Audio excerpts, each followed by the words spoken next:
Paul Violas. He's with us now on the phone. Paul, thanks for joining us. This shooting is being investigated as a hate crime. What else can we expect to learn from this investigation? The biggest thing, Elaine, that our viewers need to understand is they're going to be looking to see if there was a bigger picture. So what does that mean? Right now, police, post the actual charging of this individual and his apprehension, they went to secure search warrants for his home, his car, computer, phone, any devices. The reason why is because that's going to give them a plethora of evidence with regards to, was he part of a bigger group? What inspired him? Who had he been communicating with? Did he, in fact, conspire with anyone else for this particular event?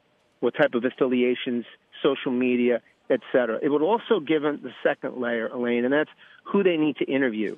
Anybody he was close to, typically a guy like this is a loner, but anybody he was close to, and anybody else that could possibly have known about this event.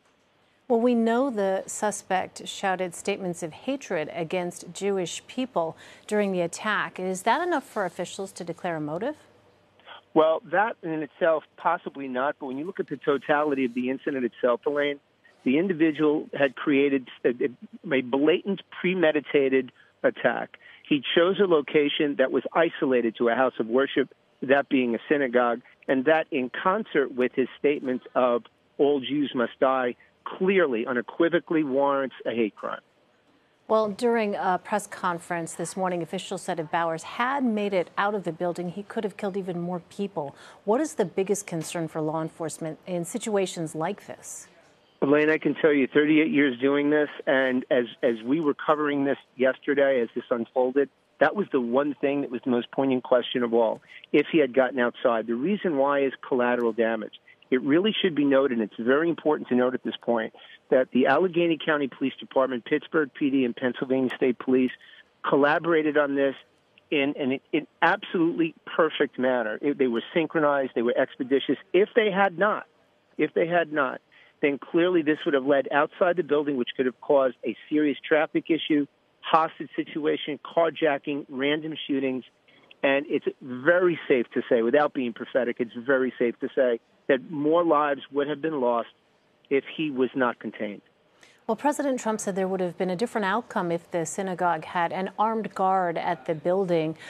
Paul, what is your sense of this based on your experience? Should places of worship like synagogues and churches rethink their security measures? You know, Elaine, I've had the pleasure of working with you for a long time now, and you know, I stay away from the political side of this, but I have to say, and it's important, it's imperative for especially my position here, he should never have said that, because number one, he and no one knows what would have happened if somebody was inside there. The second part of that is that we need to understand that these wonderful people were victims. This isn't on them.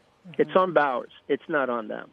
In answer to your question, this is a house of worship, and house of worship leadership, whether it be a mosque, a synagogue, a temple, a church, whatever it may be, it's their leadership that decides what their probability of risk is as it relates to their religion per se, and then their specific house of worship.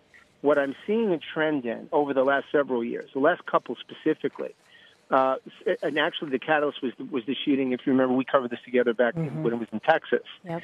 That really sparked more and more houses of worship contacting and saying, possibly let's arm our ushers, or let's have a plainclothes police officer that's in our congregation that's present and armed during our services. So that is definitely a trend, and I think that's going to pick up as we go along. All right, Paul Violas. Paul, thank you so much for your insight. Yes, ma'am. Always a pleasure. CBS News has learned Cesar Sayoc, the man accused of sending